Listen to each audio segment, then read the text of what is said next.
दरोगा बनने की चाहत थी, लेकिन उसे क्या पता था कि उसका एक ऑपरेशन उसकी मौत की तरफ ले जाएगा। घटना हमारे बालक अभिषेक कुमार मधेसिया कि पित्त की थैली में पथरी था। वो पथरी का ऑपरेशन करवाने आए। ऑपरेशन करने के बाद बहुत ब्लीडिंग होने लगा।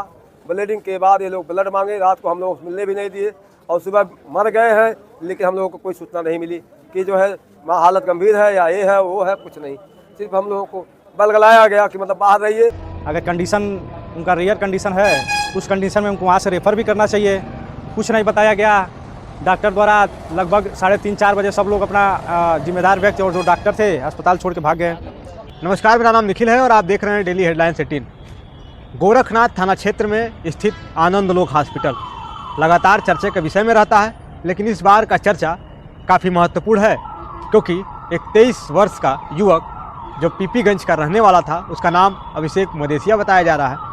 वो देर शाम उस अस्पताल पर पहुंचता है और उसके पीठ के थैली में पथरी होता है। उसका ऑपरेशन होना था।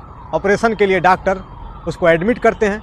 एडमिट के बाद आखिर डॉक्टर किस तरीके से उसका इलाज करते हैं कि उसका सुबह ही मौत हो जाती है।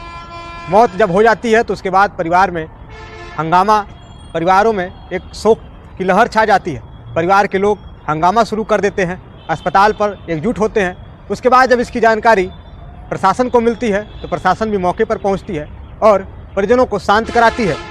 फिलहाल यह पूरा विषय गोरखपुर शहर में चर्चा का विषय बना हुआ है। तमाम सवाल हैं, परिजनों के तमाम तरीके के आरोप हैं। परिजनों का एक साफ तौर पर कहना है कि हमारा पेशेंट एकदम सही तरीके से स्वस्थ था, लेकिन उसके बावजूद इस तरीके से उसकी मौत होना एक गंभीर विषय है। मौत सामान्य मौत नहीं है, इसमें तमाम तरीके की लापरवाहियाँ हैं।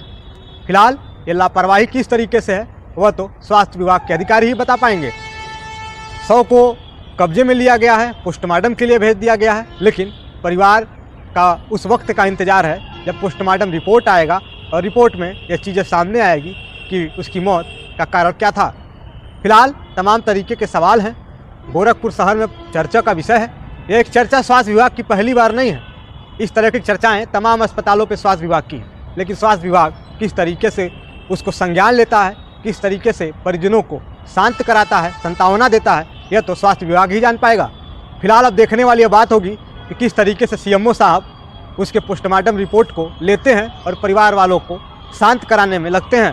परिवार के लोगों में काफ़ी आक्रोश है क्योंकि एक महज 23 साल का लड़का जिसकी दरोगा बनने की चाहत थी, तमाम सपने थे, लेकिन उस युवक की मौत एक सामान्य ऑपरेशन से हो जाता है, तो क्या उस परिवार में किस तरीके से कोहराम का अंदाज़ा होगा वो आप खुद लगा सकते हैं।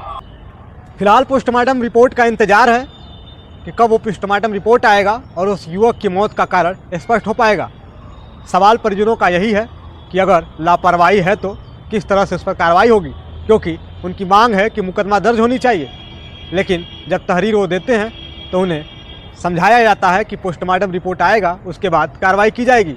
अब ये देखने वाली बात होगी कि किस तरीके से पोस्टमार्टम रिपोर्ट में चीज़ें स्पष्ट होती हैं और मौत का कारण अगर लापरवाही से होता है तो फिर प्रशासन और स्वास्थ्य विभाग किस तरह से कार्रवाई करता है। फिलहाल इस पूरे खबर पर आप सबकी अपनी क्या प्रतिक्रिया है, कमेंट बॉक्स में जरूर बताइएगा। ऐसे ये तमाम खबरों के साथ मिलते रहेंगे। नमस्कार।